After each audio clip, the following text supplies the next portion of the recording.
This is like my equivalent of going to a jewelry store on a weekend. We're here at Bass Pro Shop in Gurnee Mills, Illinois. Having fun? A blast. No, she's not. No, she's not. But guys, we're here. We're going to start off today's episode here at Gurnee Mills. We're using the aquarium to prove a point about how you can get more fish in the boat on your next fishing trip. Stick around, guys.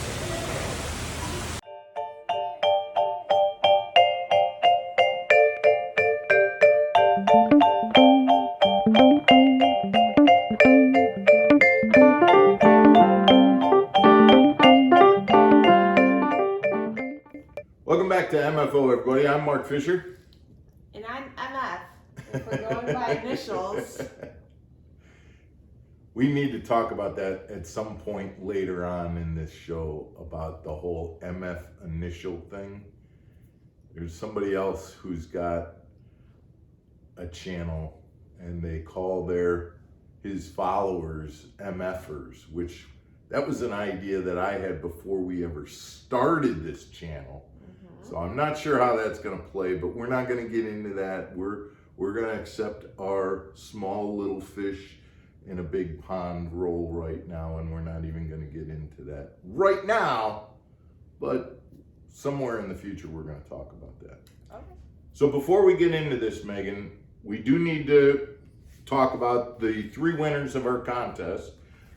We've been talking about this the last couple of days, but wanted to make sure that we get these names out. We're Mark Coleman and Jim Lopez and Mike Wilkie.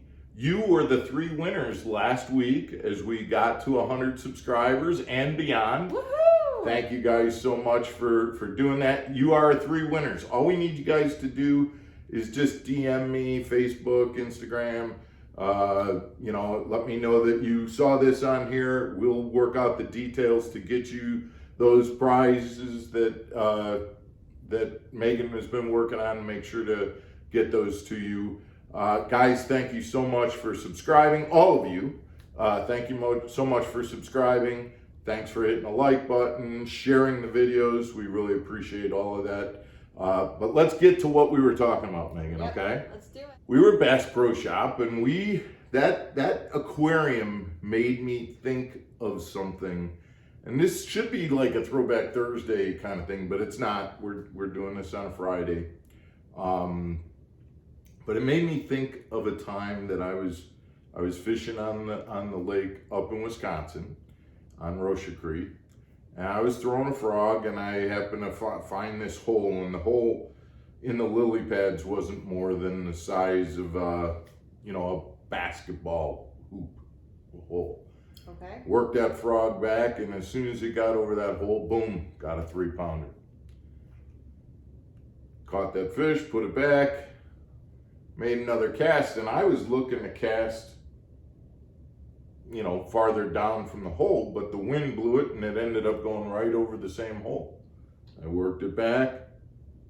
I got another 2.5-pounder right out of the same hole, and You're sure it wasn't the same fish? no, I just put the fish back, and so it couldn't have been because it was, and so I caught it, plus it wasn't the same size, so I put it back.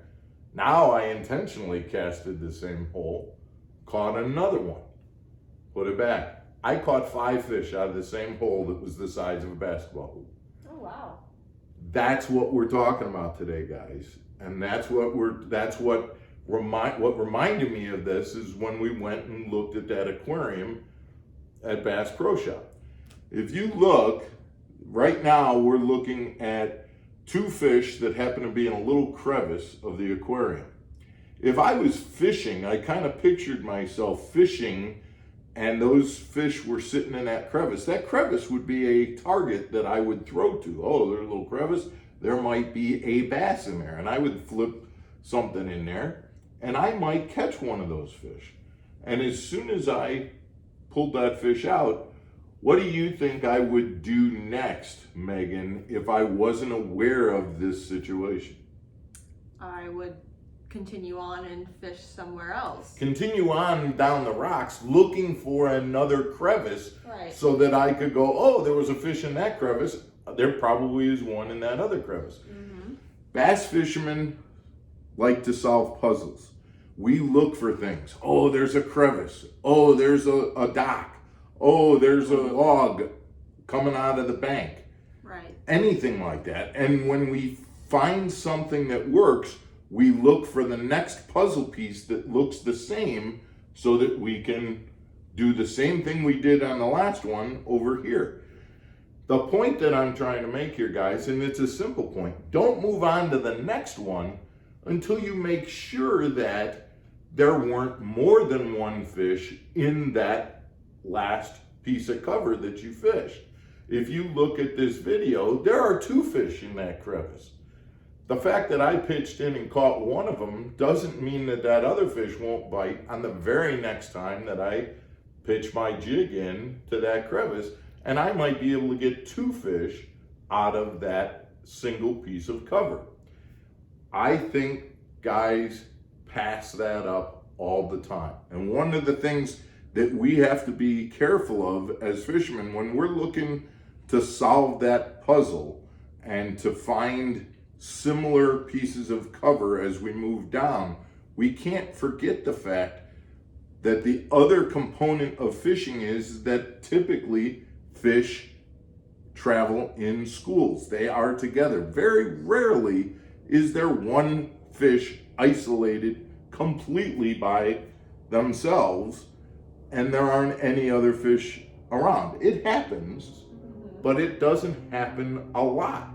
And so if you find one fish, there are likely to be other fish in that area.